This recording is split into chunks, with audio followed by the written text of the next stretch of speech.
नमस्कार दोस्तों, आज हम बात करने वाले हैं जेपीएससी फैक्ट्री इंस्पेक्टर की नई भर्ती के बारे में। अगर आप इस एग्ज़ाम की तैयारी कर रहे हैं या करने का सोच रहे हैं तो ये वीडियो आपके लिए बेहद ख़ास है।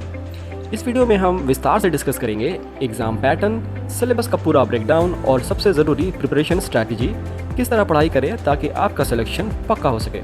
तो बने रहिए हमारे साथ वीडियो के अंत तक, क्योंकि यह जानकारी आपकी तैयारी को सही दिशा देगा। जेपीएससी एडवर्टीजमेंट संख्या 01/2025 के अंतर्गत टोटल वैकेंसी की संख्या 14 नंबर है। ये जॉब परमानेंट इन नेचर है। पे बैंड 9300 से 34,800 का है। ग्रेड पे 5400 है। और ये बात ध्यान देने वाली है कि यह वैकेंसी टेंटेटिव है, मतलब कि पदों की संख्या बढ़ या घट सकती है। तो चलिए संक्षेप में बाकी की डिटेल्स भी देख लेते हैं।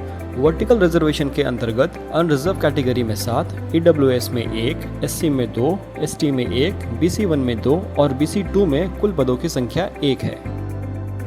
एलिजिबिलिटी क्राइटेरिया के अंतर्गत bachelor degree in any branch of engineering किसी भी रिकॉग्नाइज्ड यूनिवर्सिटी से और 2 साल का कार्य एक्सपीरियंस किसी भी पीएसयू, गवर्नमेंट डिपार्टमेंट या ऐसे कंपनी जो कंपनीज एक्ट के अंदर रजिस्टर्ड हो अनिवार्य। इस एग्ज़ाम के लिए minimum age 21 years and maximum age 35 years है। कैटेगरी वाइज एज में कुछ रिलैक्सेशन है जो आप यहाँ देख सकते हैं। चलिए अब बात करते हैं एग्ज़ाम पैटर्न की।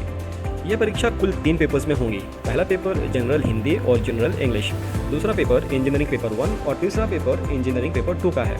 हर पेपर की ड्यूरेशन होगी 3 घंटे और ये सभी पेपर्स डिस्क्रिप्टिव इन नेचर होंगे, यानी आपको सब्जेक्टिव क्वेश्चंस के आंसर्स लिखने होंगे। मार्क्स डिस्ट्रीब्यूशन कुछ इस तरीके से है कि पेपर 1 जनरल हिंदी और इंग्लिश का 100 मार्क्स का होगा। पेपर 2 और पेपर 3 दोनों ही पेपर 200 मार्क्स ईच के होंगे। ध्यान देने वाली बात यह है कि पेपर 1 सिर्फ क्वालिफाइंग पेपर होगा। इसमें से मिनिमम 30% मार्क्स लाना ज़रूरी है। यह मार्क्स मेरिट लिस्ट में ऐड नहीं होंगे। बाकी पेपर 2 जो 200 मार्क्स के हैं और पेपर 3 जो 200 मार्क्स के हैं, यानी कि टोटल 400 मार्क्स, ये काउंट होंगे और फाइनल सिलेक्शन इन्हीं के मार्क्स पर आधारित।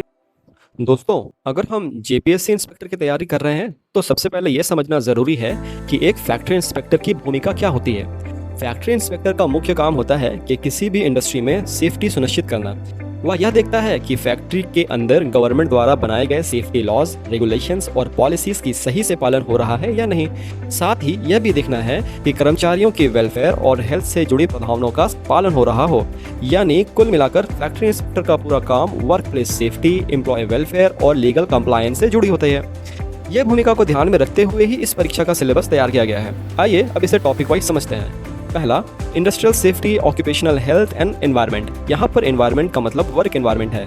इसमें वर्क एनवायरनमेंट, सेफ्टी पॉलिसी और लीगल फ्रेमवर्क से जुड़ी ऊपर कंसेप्चुअल टॉपिक्स शामिल हैं। दूसरा, क्वांटिटेटिव रिस्क असेसमेंट। इसमें हजार्ड आइडेंटिफिकेशन, रिस्क आइडेंटिफिकेशन और उसका असेसमेंट करना शामिल है। साथ ही हम इसमें सॉफ्टवेयर एप्लीकेशंस और मॉडल को किस तरह से यूज़ करके सेफ्टी का एनालिसिस करेंगे, ये भी जानेंगे। तीसरा टॉपिक है process safety and safety analysis, यानी प्रोडक्शन प्रोसेस में सेफ्टी को कैसे सुनिश्चित किया जाए और उसका एनालिसिस कैसे किया जाए, ये इस टॉपिक के अंदर कवर होगा। चौथा टॉपिक है इंजीनियरिंग डिज़ाइन। यह एक बहुत बड़ा टॉपिक है। इसमें इंडस्ट्री डिज़ाइन के दौरान ध्यान देने वाले पहलू आते हैं, जैसे प्रॉपर वेंटिलेशन का होना, fire control and hazard control layout, safety electrical wiring and installation, emergency exit and safety layout etcetera.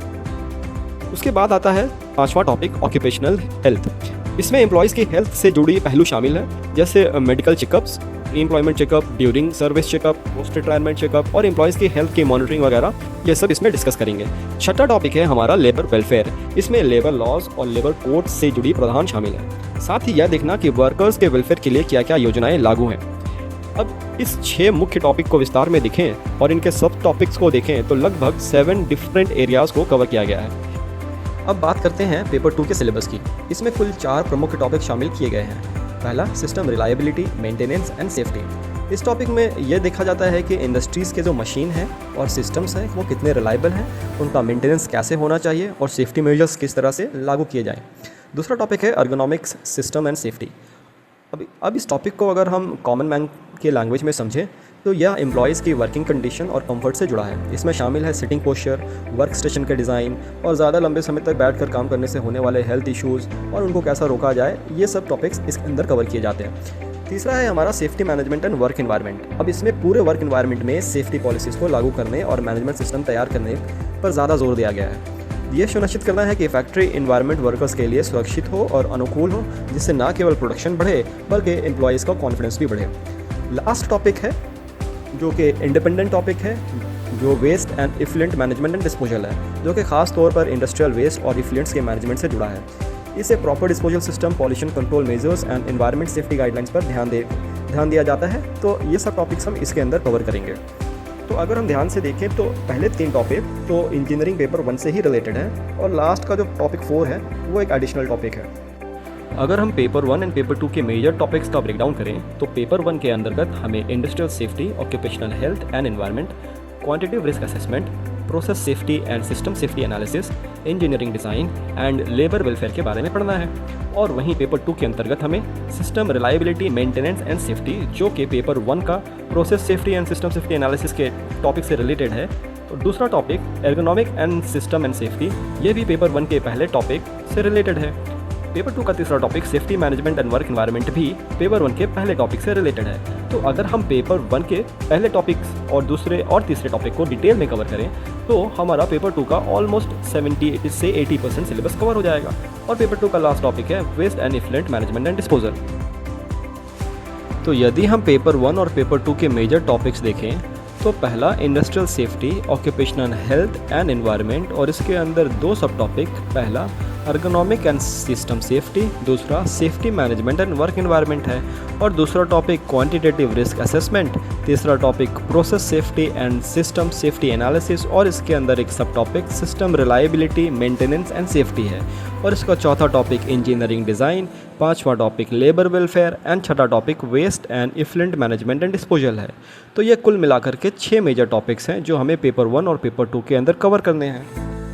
तो चलिए अब इन टॉपिक के मार्क्स डिस्ट्रीब्यूशन को देखते हैं। पहला टॉपिक जो industrial safety, occupational health and environment है और इसका 2 सब टॉपिक को मिला करके कुल 160 मार्क्स का है। मतलब अब हमें इसे कितने डिटेल में पढ़ना है ये यहीं से जाहिर होता है। दूसरा टॉपिक क्वांटिटेटिव रिस्क असेसमेंट है जो कि 40 मार्क्स का है। तीसरा process safety and system safety analysis 30 marks के हैं। और इसके अंदर अगर हम सब टॉपिक को मिला लें तो ये दोनों मिला करके 70 मार्क्स का होता है। इंजीनियरिंग डिज़ाइन 60 मार्क्स के, लेबर वेलफेयर 20 मार्क्स और waste and effluent management and disposal 20 marks. अब यहाँ से हमें एक बात का अंदाज़ा लगता है कि पहले हमें किस टॉपिक को और कितने विस्तार से पढ़ने की ज़रूरत है, और अगर आखिर में हम 1-2 टॉपिक छूट भी जाए तो वो कौन सा टॉपिक होगा जिसको हम निगलेक्ट। तो चलिए अब एग्ज़ाम प्रिपरेशन स्ट्रेटजी पर बात करते हैं। क्योंकि यह एग्ज़ाम डिस्क्रिप्टिव इन नेचर है तो सबसे पहले हमें इंटायर सिलेबस को कंप्लीट करना होगा। अब सिलेबस जनरलाइज्ड है तो हर क्वेश्चन का सभी को कुछ न कुछ तो आइडिया होगा, तो हमें फोकस करना होगा आंसर राइटिंग को। अपने आंसर्स में बेटर कंक्लूजन्स और डायग्राम को इंक्लूड करने होंगे। हर टॉपिक पे हमें कुछ ना कुछ क्वेश्चंस को पहले से प्रिपेयर करना होगा, यानी कि मॉडल क्वेश्चंस को प्रिपेयर करना होगा और उनका मॉडल आंसर भी प्रिपेयर करना होगा। अब सवाल आता है ये सब हम कैसे करेंगे, तो इसके लिए आपको जुड़े रहना होगा आयु पाठशाला के साथ।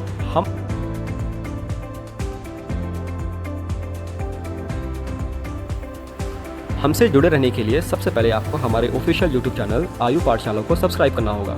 हमने वहाँ पर एक स्पेशल प्लेलिस्ट बनाई है फैक्ट्री इंस्पेक्टर, जहाँ हम टॉपिक वाइज लेक्चर्स अपलोड करेंगे।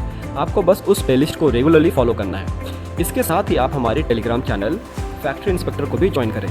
वहाँ पर हम आपको lecture notes, model questions and answers और अन्य इंपॉर्टेंट स्टडी मटेरियल्स बिल्कुल फ्री में उपलब्ध कराते रहेंगे। इम्पॉर्टेंट बात यह है कि इसके लिए आपको कोई एक्स्ट्रा पैसे देने की ज़रूरत नहीं है। यह सभी सामग्री हम फ्री ऑफ कॉस्ट देंगे, हाँ, लेकिन ये सब हम आपके सपोर्ट और मोटिवेशन से ही कर सकेंगे।